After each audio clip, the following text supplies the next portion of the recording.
مونږ ستاسو اوس چې کومې میاشتې سره تېرېږو دا د اسلامي کال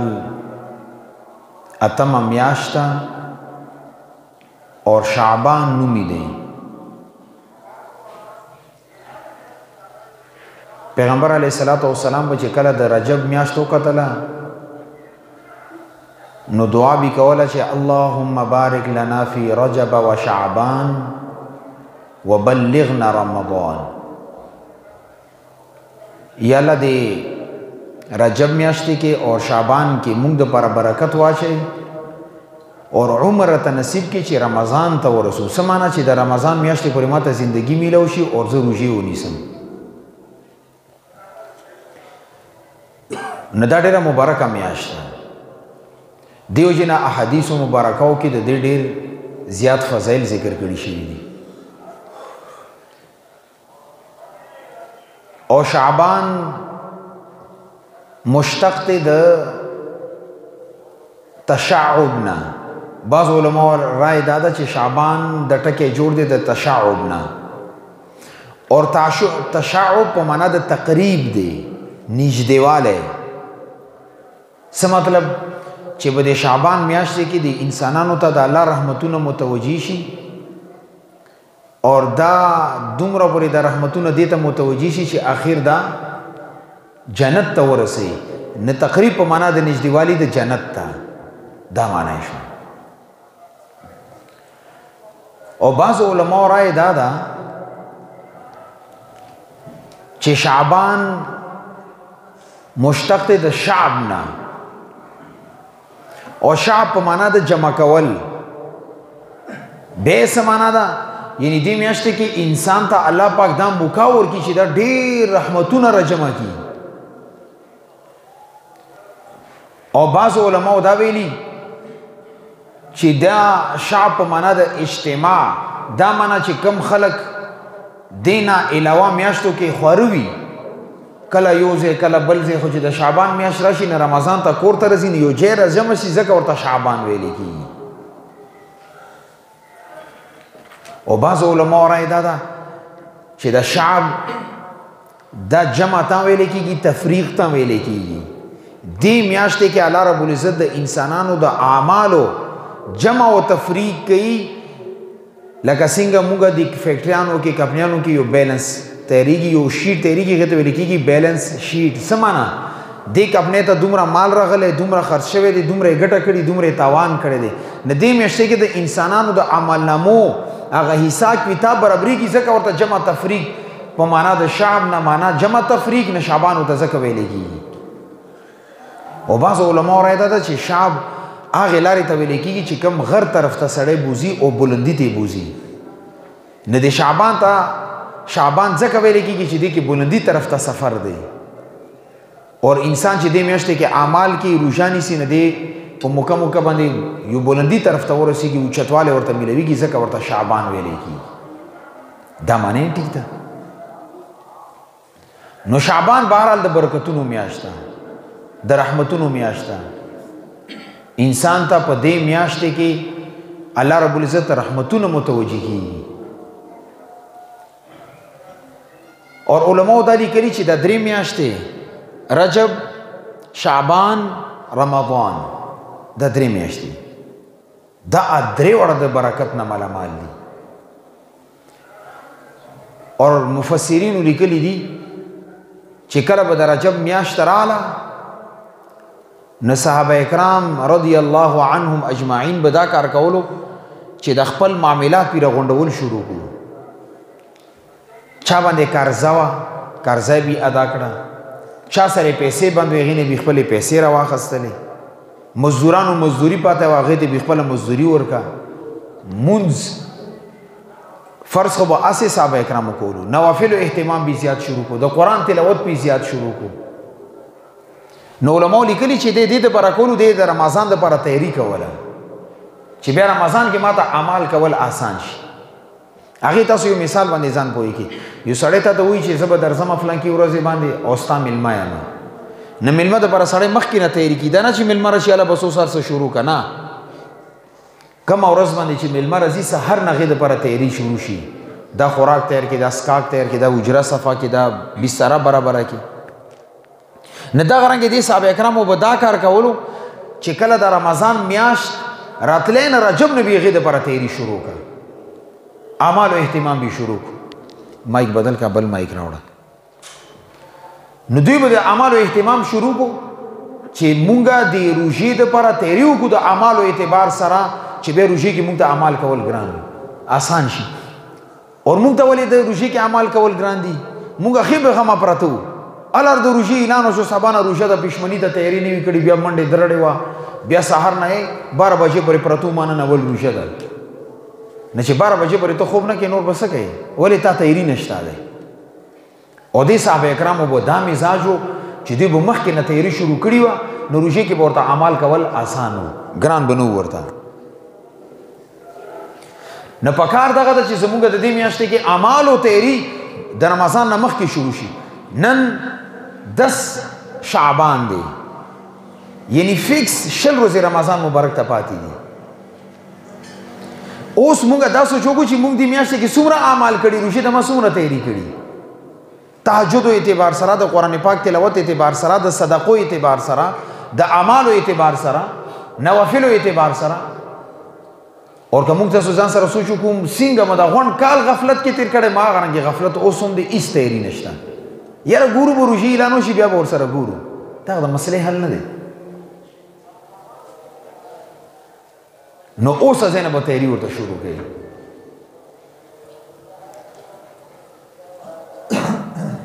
اور روایت کې راغلی دي حضرت عائشہ رضی الله تعالی عنها فرمایي چې پیغمبر علیه الصلاۃ والسلام به غون کال کې د 2 میاشتو کې ډېرې زیاتې روژې نیولې، یو شعبان کې او یو رمضان کې. اور یو بل روایت کې راغلی دي یو صحابي پیغمبر علیه الصلاۃ والسلام نه تاسو کو چې یا رسول الله ته دا شعبان کې د دومره روژو اهتمام ولې کوي؟ پیغمبر علیه الصلاۃ والسلام ورته فرمایلو چې په دې میاشت کې د انسانانو اعمال الله پاک مخې ته وړاندې کیږي، زه دا غواړم چې الله پاک مخې ته زما عمل نامه پیش کیږي، هغې کې زه دا لیکلی شوی وم چې زه روزادار یم، زه صایم یم، ما روژه نیولې ده.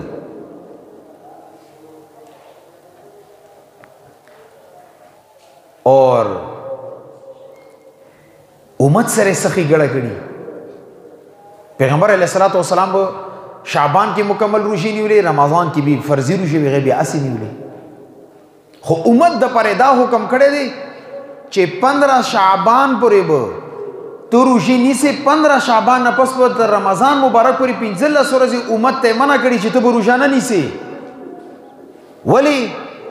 دا باقي چې 15 شعبان نه پس 16 شعبان نه تر 30 شعبان پورې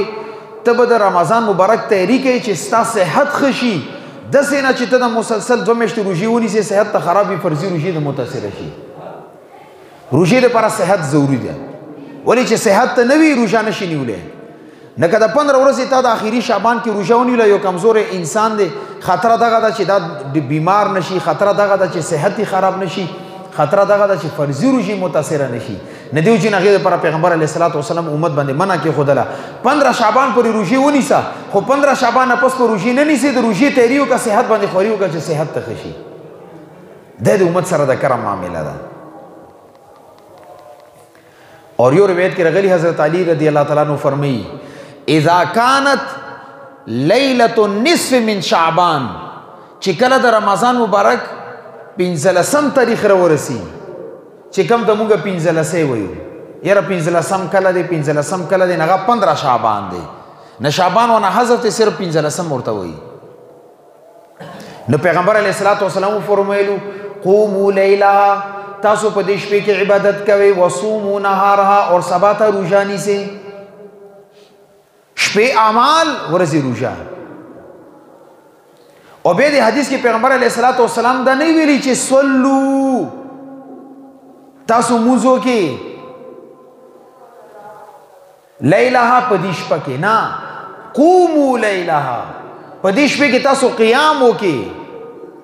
اور قرآن کې کہتا سو گرے اللہ رب العزت فرمی واقیم الصلاة، تاسو منز قائم کے. اس منز پڑھول اور منز قائمولو کے فرق دے. قائمول دیتا وئی چې هغې مونځ کې ته د فرایضو واجباتو مستحباتو د ټولو خبرو خیال وساتې خشوع خضوع سره توجه سره مونځ وکړې دې ته قیام صلات ویلی کېږي دا مونځ قایمول دي اور یو مونځ پړول دي څه معنا بس ودرې دي سبحانک اللهم وبحمدک وتبارک نه هیڅ نه خبر ولا ضالین امین قل الله تعالی د یو صورت مې یاد دی دا پکې وایو نه دا پوه شو چې کم صورت مو ویلې نه راته دا پته شته چې 100 رکعاته مو وکړو او نه راته دا پته شته چې د مونځ باندې څومره ټایم ولګېدو اور ډېر ملګري پکې 4 رکعاتو کې یو 15 شپږ د دکان مسلې حل کې چې هغه قرضه پاتې ده هغه پاتې ده هغه رغستل غوړي دا مال کم دی دا غوړي به راغواړم دا خو مونځ نه دی دا عبادت پر ټوکې کول دي ځکه الله رب العزت فرمایي قوموا لیلها تاسو په دې شپې کې قیام وکړئ یعنی مونځ د خشوع خضوع اور سره د فرایضو واجباتو مستحباتو د سننو خیال وساتئ بیا دیش پکې مونځ قایمول عبادت کول قرآن تلاوت کول نوافل کول ذکر اذکار کول دا ټول جایز دي شپې به عبادتو کې سحر ته وصوموا نهارها بیا به روژه ونیسئ سبا ته 15 شعبان باندې اوس نن 10 شعبان دی نه منگل باندې 14 شعبان اور بدھ باندې 15 شعبان یعنی په بدھ ورځ باندې به روژه ونیسئ اور منگل د مخام مونځ نه پس په عبادت شروع کې تر سحر مونځه پورې او کدا نشي کولی شپې یو حصه کې راپاسه تهجد وکړه قرآن تلاوت وکړه نوافل وکړه څه لږ لږ اعمال وکړه بس دا هم کافي دي خو چې قیام کې راشي بهتر خدای چې غونډه شپه سره تېره کړي او که غونډه شپه نه وي کم از کم مسوتن مونځ اور سحر مونځ جمع سره وي کم از کم اخیری درجه وي دا درته حکم دی د شریعت اوس چې شپې د عبادتو کو نو د 15 شعبان باندې د روژې څه ضرورت دی داسې ډېر بزرګان دي غونډه شپه عبادت کوي تاسو کې ډېر دا مشران دي ځوانانو خبره نه کوم ځوانانو پته ده راته د مشرانو کې به ډېرو تهجد کړي وي وختي به پاسېدلي وي نه چې شپې عبادت یو کو پکار دي نه نی روژه وایي که خو روژه یې نه ده نیولي اور د 15 شعبان باندې الله رب العزت ولې دا حکم پیغمبر علیه الصلاۃ والسلام په ژبې موږ ته دا راکړی چې شپې عبادت وکړه سهار ته روژه ونیسه ولې د روژه نیولل دا تشکر دی دا د الله پاک شکر ادا کول دي چې یا الله ما غونډه شپه تا ته عبادت کړی دی تا ما باندې کرم وکړو تا ته ما قیام کړی د قرآن تلاوت کړی ذکر اذکار مې کړي اور د روژه دې دپاره نیسم چې تا شکر ادا کړم نه دا تشکر دی دا روژه نیولل د الله شکر ادا کول دي شپې عبادت ورځې روژه نیولل دپاره د شکر دویمه وجه روایتو کې راغلی دي چې په دې شپه کې الله رب العزت د انسانانو د تقدیر فیصلې کوي اور الته یو حدیث کې راغلی پیغمبر علیه الصلاۃ والسلام فرمایي چې الله پاک قلم پیدا کو اور عرشی پیدا کو نو حکم یو کو چې دا ټولو انسانانو زندگی ژوند دا ټول ولیکه بدبخت نیکبخت دا ټول ولیکه نه دا خو یو ځل شوي دي بیا 15 شعبان کې څه ضرورت دی نه حضرت ابن عباس رضی الله تعالی عنهما روایت کې راغلی چې لوح محفوظ کې څه لیکلي شوي دي هغه فرشتو ته پته نشته الله رب العزت په دې شپې کې فرشتو ته وایي چې د فلانکې به روان کال ژوندی وي د فلانکې به روان کال مړیږي د فلانکې به روان کال تنگ رزق خوري د فلانکې به فراخه رزق خوري دا فیصلې فرشتو ته حواله کی فرشتې په هغه باندې عمل کوي نو استاد حکم دا کړی چې ته عبادت وکړه ته روژه ونیسه نه چې کله ستا عملنامې کې هلته کې فرشتې ګوري چې دا خو شپې عبادت کړی دی روژه نیولي نه تا به نیکبختو کې ولیږي بدبختو نه به د بار کی لکه څنګه پیغمبر علیه الصلاۃ والسلام وفرمایلو چې زه دا غواړم چې زما عملنامه الله مخې ته وړاندې کېږي زه لیکلی شوی وم چې زه به ما پکې روژه وي او زه صایمینو کې راشم داسې دا حکم یې تا ته کړی عبادت وکړه چې نیکبختو کې ولیږلی شي نه هلته کې اجمالي تقدیر دی دلته کې تفصیلي تقدیر دی څه به کېږي کومه ورځ به څنګه تېرېږي دا غم کې دا خوشحالۍ کې دا دې ورځې به روټۍ وي دې ورځې به نه وي دې ورځې به رزق وي دغه ورځ به نه وي دا ټولو فیصله فرشتو ته الله پاک حواله کړي نتا ته دا حکم کړی چې ته دې کې عبادت وکا الله ځان رضی کې چې فراخ رزق درته ملو شي او نیکبختو کې ولیدل شي. اور یو روایت کې راغلی اگر چې ضعیف دی حضرت عمر بن خطاب رضی الله تعالی عنہ حضرت عبد الله بن مسعود رضی الله تعالی عنہ دا دواړه صحابه کرام وې دی په 15 شعبان کې دا دعا کوله چې یا الله مونږه نیکبختو نه ولیکا اور مونږه نیک بدبختو کې ونه لیکي او چې نیکبختو کې مو ولیکي یا الله دې باندې دوام وکړي چې مونږه بدبختو ته بیا را نشو اور بدبختی نه مو وساتي اور کچري زمونږه نوم بدبختو کې و نه کې وران کې او نیکبختو کې ولیکي ولی کلم سره لیکل د ستا قدرت کې دي اور دا بقا ستل ستا قدرت کې دي اور دا ورانول هم ستا قدرت کې دي. دا دعا به کوله او دا دعا چا کړي چې چا په باری کې راغلي عمر فی الجنه پیغمبر علیه الصلاۃ والسلام ته دنیا کې سرټیفیکیټ ورکړي چې دا حضرت عمر رضی الله تعالی عنہ جنتی دي هغه دا دعا کړي. نزدک د دې شپې کې د عبادت حکم راغلی چې عبادت وکړي الله به ځان ناراضي کې مونږه شپې په غفلت ورځې په غفلت کله کله د مکمل شي دین او فایده او چتول په کار دی کنه. درېمه خبره دا چې بنی اسرائیل په باره کې الله رب عزت فرمایلی دي فضلتکم علی العالمین ما تاسو ته فضیلت درکړې په ټولو امتونو باندې خدا مو زین تر نشي چې آیا بنی اسرائیل مونږ افضل دي نه بالکل نه. بنی اسرائیل هغه وخت کې افضلو چې څو وخت کې دا قوم موجودو او پیغمبر دو کې موجودو چې کله نبوت د بنی اسرائیلو نه بنو اسماعیل ته راغلو نو اوس هغه د فضیلت نه دی حاصل فضیلت حاصل دی پاک پیغمبر علیه الصلاۃ والسلام ته اور د دې امت ته. تاسو به ولی زکه چې زما په باره کې او تاسو په باره کې الله پاک دا اعلان کړی کنتم خیر امه اخرجت للناس تأمرون بالمعروف وتنهون عن المنکر وتؤمنون بالله. دا فضیلت ما ته راکړی چې د بنی اسرائیل نه افضل کړم مخکې امتونو کې هغې ته فضیلت حاصل و خو چې مونږ رالو مونږ ته په بنی اسرائیلو باندې هم فضیلت حاصل دی او مونږ ته خیر امت ویلی. ولی انبیاء اکرام علیهم الصلاۃ والسلام کوم امر بالمعروف و نهی عن المنکر ذمہ داری هغه د امت ته حواله شوې ده. هغې د ذمہ داري وجې نه الله رب عزت د امت ته مقام و مرتبه ورکړه بنی اسرائیلو نه یې اوچت کړو. دویم دا چې مخکې امتونو کې به د خلکو عمر ډیر زیات و چې څومره به د پیغمبر عمر و دومره به د امتیانو عمر و. آدم علیه السلام 1000 کاله عمر و نو اولاد یې 1000 کاله عمر و. نوح علیه السلام 9.5 کاله عمر نه صرف تبلیغ 9.5 کاله کړی دی. علماء لیکلي چې 1400 سال عمر یې و هغې وخت کې امت دومره عمر. ابراهیم علیه السلام 120 سال نو امت 120 سال خو چې کله پیغمبر علیه السلام رالو پیغمبر علیه السلام فرمایي چې زما امت عمر به 80 تر 90 پورې وي نه زمونږ ایوریج کم اوسط عمر دی دا د 60 او د 70 منځ کې دی. یاره وفات شو څومره عمر دی یاره 50 کاله 55 کاله 80 کاله 90 کاله په مشکله باندې سلو کې یو 15 کسان 80 ته ورسی یو 15 کسان مشکله باندې 90 ته ورسی او ډیر زرګاو کې یو د چرته سلو نه انساک راس کی. نو زمونږ عمرونه کم شو پکار خداو چې زمونږ عمر ډیر وی ولی امر بالمعروف و نهی عن المنکر ذمہ داری وا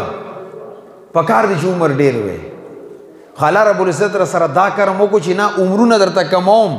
خو داسې اعمال به در کوم چې مخکې امتونو کم اعمال کړي دي دغې نه به ستاسو اجر و ثواب زیات وي. شپې درته درکه ان انزلناه فی لیلة القدر وما ادراک ما لیلة القدر لیلة القدر خیر من 1000 الشهر. زرو شپونه هغه شپه بهتر زرو میاشتونه لیلة القدر خیر من 1000 الشهر. اوس هغه یو شپې عبادت د 83 سال برابر دی اور چې کم مسلمان بالغ شي هر کال لیلة القدر اٹینډ کوي څه خیال مده کاغه لس کاله شب قدر کی عبادت وکړو نو 800 کاله عبادت جوړ شو اور مخکې خلکو 800 کاله عمر او هغه ته لیلة القدر نو نزی په لګو اعمالو باندې هغه امتونو سره برابر کړی به ماته بعضې ورځې داسې راکړي چې هغې کې زه عبادت کوم نو هغې امتونو نه زه په اجر و ثواب کې مخکې شوم غیر ته رمضان میاشت راکړه چې دې کې روژې نیسه اور هغه امتونو نه ته زیات اجر میلویږي بعضې مقامات دي داسې راکړو چې هلته عبادت کول زیات ثواب دی کعبه یې راته راکړه او دی راته اعلان وکړو چې خانه کعبې کې یو مونځ په 1 لاک باندې بدلېږي مدینه منوره یې راته راکړه مسجد نبوي اعلان یې راته وکړو چې دې کې یو مونځ په 500,000 باندې بدلېږي اور جامع مسجد کې جمع سره مونځ کول په 24 درجه المضاعف دی فضل اعمال کې تاسو ویلي نما اعمال کم دي خو اجر مداغینا زیات دی نه د لیلۃ القدر شپې فضایل خو دومره ډیر زیات دي خو د شب بارات د 15 شپې باندې عبادت کول او سبا ته روژې نیولل د هغه مواقعو نه ده چې دې کې عبادت کول د هغو امتونو نه به اجر په اعتبار سره مخکې کېږي دې ته د فضیلت درکړی دی دا ستا د مقام و مرتبه ده لږ اعمالو باندې هغې امتونو نه زیات اجر دی بیا دې شپې ته شب بارات هم ویلی کېږي بل نوم لیلة المغفره هغه شپه چې هغې کې مغفرت کیږي بل نوم دی لیلۃ الشفاعه د شفاعت شپه اور روایت کې راغلی دی وی الله رب العزت په دې شپې باندې اعلان کوي هل مستغفرین تاسو کې څوک شته چې غمانه بخنه استغفار کوي زی معاف کم هل من داع څوک دعا غوښتلو ولا شته چې زی دعا قبول کم څوک شته داسې محتاج چې هغه محتاج وي او ما نه وغواړي زی د محتاجګي ختمه کم څوک شته داسې چې ما نه رزق غواړي او زه ورته رزق ورکم دا اعلان الله رب عزت په دې 15 شعبان په شپې باندې کوي دي خلکو ته اوس چې کله الله رب عزت خپله اعلان وکړي چې څوک شته وریکم هغې یو آسان مثال باندې ځان پوهېږي کله کله موږ باندې بجلی یا گیس یا فلانکې ډنګړی چې بل زیات راشي نو موږ یو اپلیکیشن ولیکو د ادارې ته چې زما دا بل معاف کا آینده دپاره به زه په ټایم باندې بل جمع کوم او چې دا ته معاف کوې که نه دې باندې د ټایم ډېر لګي ستړي پکې ډېره ده داسې صدانانو په در باندې به پروت وي کله به یو ته مینتې کوي کله بل ته به کوي همداسې ده که نه ده او که واوډي والا خپله باندې اعلان وکړي چې څوک دا غواړي چې هغه بل د معافي دفتر ته به راشي څه خیال مه دی مخکې به خلک ډېر وي که اوس به خلک ډېر وي چې کله واوډا په خپله اعلان وکړي دلته به قطرونه ولاړ وي الله رب العزت ډېر غفور او رحیم او کریم او مهربان ذات دی کې هېڅ شک نشته هر ټایم یې تا دپاره دروازې کولاو دي خو یو روایت کې راغلي چې په دې شب بارات باندې په 15 شعبان په شپې باندې الله رب العزت د رحمت 300 دروازې کولاو دي او بیا الله رب العزت بندګانو ته اعلان وکړي چې غواړه درې کم کنه غواړه اور الله رب په خپل اعلان کوي هل من مستغفرین څوک شته چې غمانه مغفرت وغواړي زی وکړم ځکه دې شپې کې عبادت کول پکار دی الله نه وخته پکار ده دا مونږ باندې دا شپې راشي تیری شي او خبر نشو دا څومره د بدبختی خبره ده نه په 15 شعبان کې 2 اعمال کول پکار دي منګل باندې 14 شعبان اور بدھ باندې 15 شعبان نه منګل باندې به ماښام مونځ نه پس شریک ما ورځ دا تاریخ ته غا ماښام اذان سره بدلیږي لږ په دې مسلې ځان پوهېږي دا چې چا تعلیم کړی تاسو ته وایم دې باندې کیدای شي د نور خلک پوه نشي مونږ د غړو کې لیکلي دي AM PM نشپې 12 بجې سره د PM په AM باندې بدل شي او تاریخ چینج شي تاریخ بدل شي دا انګریزي تاریخ بدلیږي شپې 12 بجې اور مونږ اسلامی تاریخ بدلیږي د ماښام اذان سره ځکه تا ته اعتکاف کې دا ویلي چې د ماښام اذان نه مخکې به اعتکاف ته کینې که ماښام مونځ نه پس کېناستلې نه تاریخ چینج شوی د اسلامي تاریخ اعتکاف ته نه کېږي زما په دې خبره باندې پوه شو نه منګل باندې به د ماښام مونځ نه پس 15 شعبان شپه شروع شي بس عبادت شروع کا تر سحر اذان پورې یعنی چې تهجد او ټایم ختميږي هغه ټایم پر تا ته عبادت حکم دی اور پښمنه وو کې او 15 شعبان باندې ورو شو ونیسه مون خلق څه کوي حدیث کې راغلی دی قوموا لیلها وصوموا نهارها شپې عبادت وکړه ورځې روژه ونیسه یاره مونږ د خلک دي دیګونې باندې کړي وي دا حلوا ده دا چولی دي دا خرافات اور بدعات مې شروع کړي دي څه ضرورت دی البته روژې ته د څه تیار کړي دي روژې ماتي ته دا غواړي زما د ګاونډي غریب دی هغه ته 1 پلیټ 2 پلیټه مجمع ولیږه ښځې غریبانې خبرې نه دي بس په دې ورځ باندې د سوجي او د حلوا تیاروه او بیا په کورونو تقسیموه دا بدعت ورته ځکه وایم که دا لازم ګڼي چې دا به خامخا کوو دې کې ماته خامخا اجر میلویږي او دې شپې نه علاوه بیا نور اجر نشته نه دا بدعت دی ولې چې شریعت کې کوم شی لازم نه وي تی لازم کې دا بدعت دی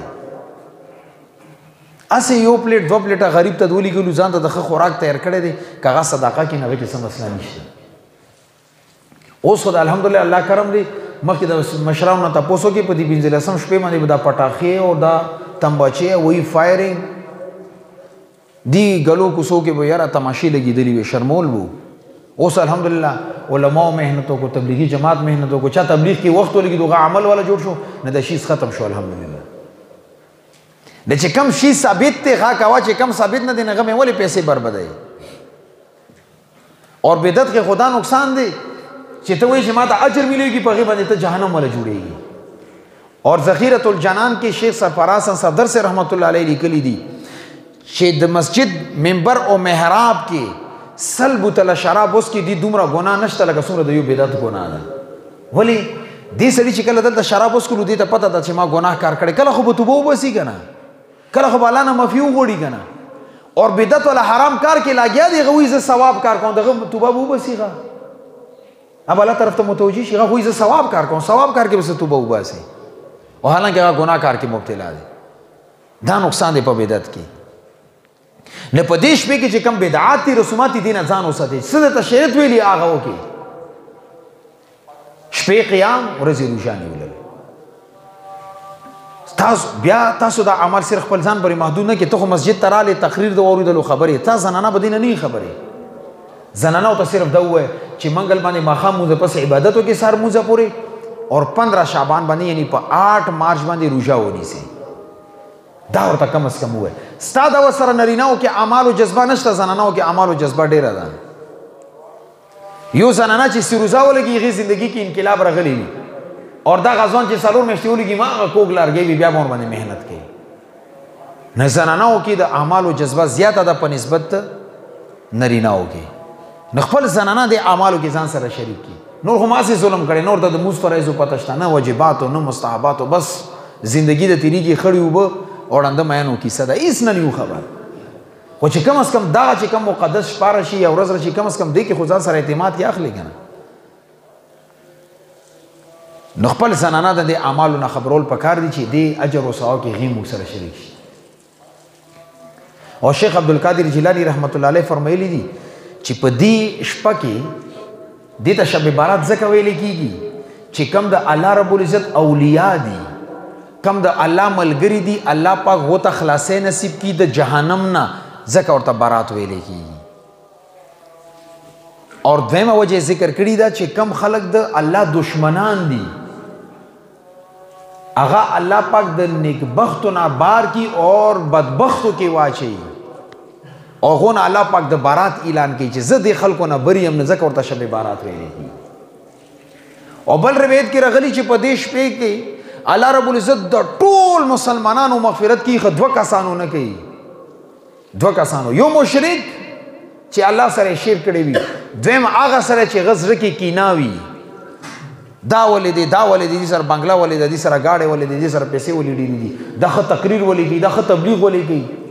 دغه دین کې شتا کنه کینا بوښت دغه مولا ولې دی دا ولې مشهور شوی دی نه دې سړي الله پاک مغفرت فیصله نه کوي او بل روایت کې راغلی دی چې الله پاک دا ټولو مغفرت کوي د 100 کسانو نه کوي مشرک کینې والا زناکار شرابی ظالم حسد والا اور دغه رنګي نور چې کم ګناه کبیره کې مبتلا وي دا غي الله رب العزت اعلان کړي چې دې خلکو به زه بخنه نه کوم دو بخنه به نه کیږي